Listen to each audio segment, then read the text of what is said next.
तो वीडियो के शुरू में ही हमें दिखाया जाता है एक ऐसा वर्ल्ड जहाँ पर जो मैजिक है वो काफ़ी ज़्यादा कॉमन है। यहाँ पे हर एक बंदे को मैजिक करना आता है। यहाँ पे हर एक बंदा एक झाड़ू के ऊपर बैठ के उड़ सकता है और यहाँ पे जो मैजिक है वो हर दिन का एक नॉर्मल सा पार्ट है। और इस वर्ल्ड का जो सोशल स्टेटस है वो भी लोगों के मैजिक के ऊपर डिपेंड करता है। जिसका मैजिकल स्किल ज़्यादा है उसको ज़्यादा रिस्पेक्ट मिलता है। और साथ ही साथ इस वर्ल्ड में ड्रैगन्स भी है और वो भी बहुत ही ज़्यादा कॉमन है। और उसके बाद हमें फॉरेस्ट का सीन दिखाया जाता है जहाँ पे एक बंदा बहुत ही खतरनाक तरीके से एक्सरसाइज कर रहा था, बहुत खतरनाक वेट लेके। और फिर एक्सरसाइज जैसे उसका खत्म होता है वो एकदम से एक क्रीम पफ खाने लगता है। और उसके बाद सीन शिफ्ट होता है और हमें जंगल में ही एक छोटा सा घर दिखाया जाता है जहाँ पे एक बूढ़ा आदमी बैठा हुआ था जिसका नाम था रेग्रो। और वो अपने आप को इंट्रोड्यूस करता है और कहता है कि मैं इस छोटे से घर में शहर से दूर अपने बच्चे के साथ ही रहता हूँ। और तभी वहाँ पर जो गेट था वो बहुत ज़ोर ज़ोर से हिलने लगता है और जो रेग्रो था उसे लगता है कि किसने अटैक कर दिया है।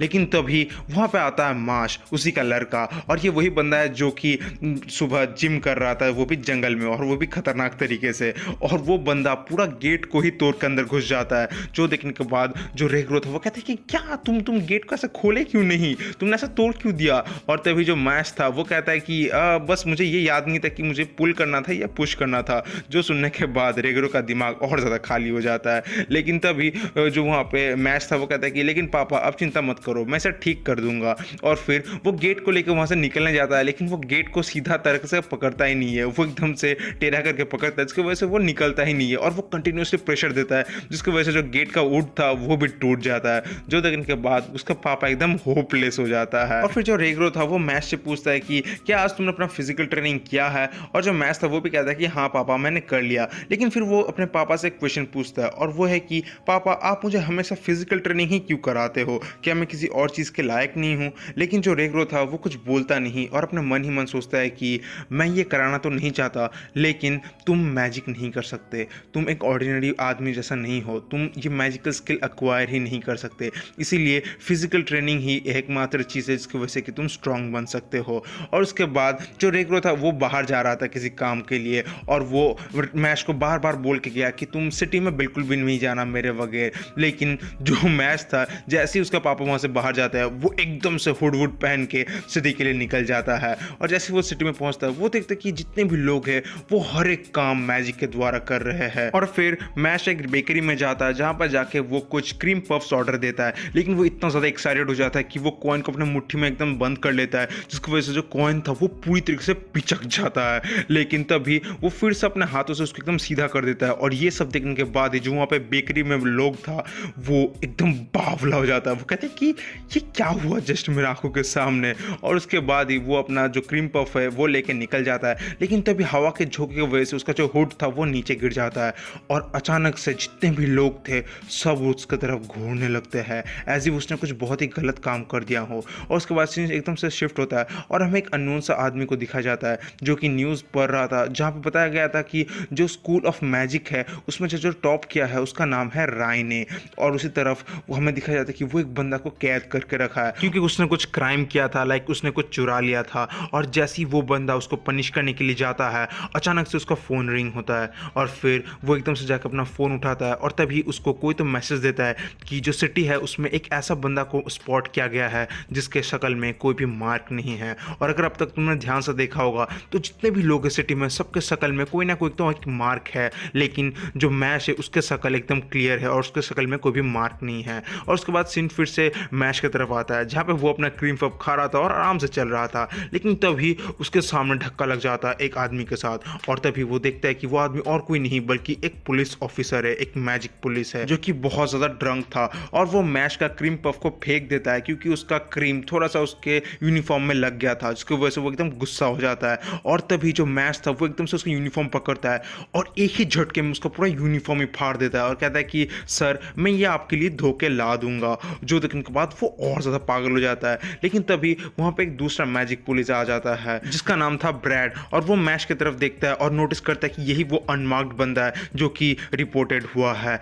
और जैसे ही वो मास्क के पास जाता है तो भी वहाँ पे आता है रेग्रो और उसको एकदम बहुत ही स्पीड से वहाँ से लेके निकल जाता है। लेकिन जो वहाँ पे मैजिक पुलिस है वो अपना मैजिक का यूज़ करता है और उनके ऊपर एक स्पाई बर्ड छोड़ देता है जो कि टोटली मैजिकल होता है। और उसके उसके बाद हमें दिखाया जाता है वो दोनों घर पहुंच जाते हैं और जो रेग्रो था वो मैश के ऊपर काफ़ी ज़्यादा चिल्लाता है क्योंकि उसने उसको बार बार मना किया था कैपिटल सिटी जाने के लिए, लेकिन फिर भी वो चला गया। लेकिन अब पापा का मन है ना, पिघल तो जाता ही है और फिर वो मैश को थोड़ा पनिश करता है और कहता है कि तुमने जो जो एक्सरसाइज किया था वो जाओ और फिर से रिपीट करो आज। और फिर जो मैश था वो अपने एक्सरसाइज करने चला जाता है, लेकिन जो रेग्रो था उसको अपने खिड़की के बाहर एक अजीब सा बर्ड नोटिस होता है और तभी उसे गेट के बाहर एक बहुत ही बड़ा सा धमाका होता है और वहां से अंदर आता है मैजिक पुलिस। और मैजिक पुलिस आते ही उससे कहता है कि जल्दी से हमें अपना बेटा सौंप दो। और ये उसके बाद ही हमें मैश का ट्रेनिंग का सीन दिखाया जाता है जहाँ पर वो बहुत ही जल्दी अपना ट्रेनिंग खत्म कर लेता है और उसका ट्रेनिंग तो तुम्हें पता ही है।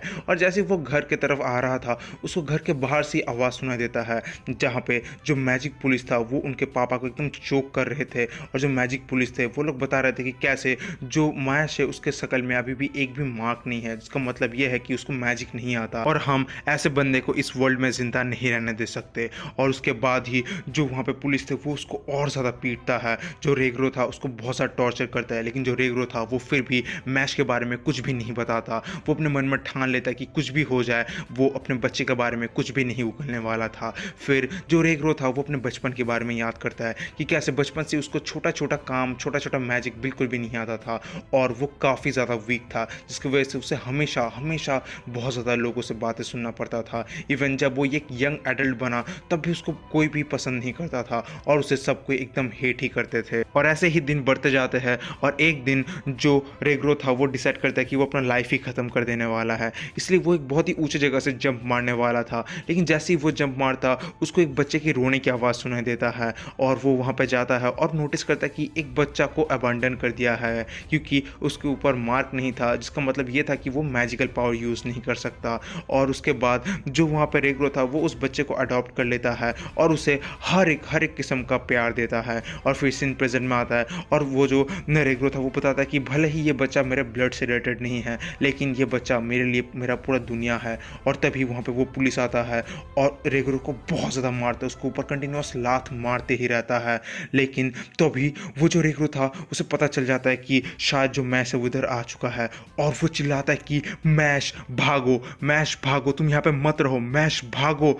और तभी वो जो पुलिस था वो उसके ऊपर एक बहुत ही खतरनाक सा स्पेल करने वाला था, लेकिन तभी गेट तोड़ के आता है मैश और वो आते ही एक पुलिस वाले को इतना जोर से घूसा मारता है कि वो दरवाजा टूट के दूसरी तरफ जाकर गिरता है। जो देखने के बाद ही जो मोटा वाला ऑफिसर था वो आता है, लेकिन जो मैश था वो उसका फिर से शर्ट फाड़ देता है और उसको थप्पड़ के बाद थप्पड़ बजाता है, जिसके बाद उसका वो गाल एकदम फूल जाता है और वो साइड में जाके गिरता है। लेकिन तभी वहाँ पे जो रेग्रो था वो कहता है कि मैश तुम भाग जाओ यहाँ से, तुम यहाँ पे मत रहो। लेकिन मैश कहता है कि नहीं, मैं आपको छोड़ के मैं कहीं नहीं जाने वाला, आप मेरे फैमिली हो, मैं आपको कहीं छोड़ के नहीं जाने वाला पापा। और फिर जो मैश था वो ब्रैड की तरफ देखता है और कहता है कि मैं तुम्हें हेल में गाड़ देने वाला हूँ।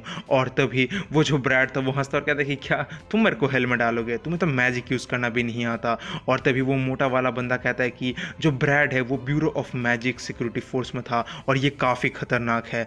और तभी जो ब्रैड था वो अपना पूरा मैजिकल स्पेल का यूज़ करता है और वो वही स्पेल को यूज़ करता है जिसकी वजह से कि उसने एक ड्रैगन को भी मार गिराया था और वो पावरफुल स्पेल करता है डायरेक्टली मैश की तरफ, जो देखने के बाद सबको एकदम हैरान रह जाते हैं।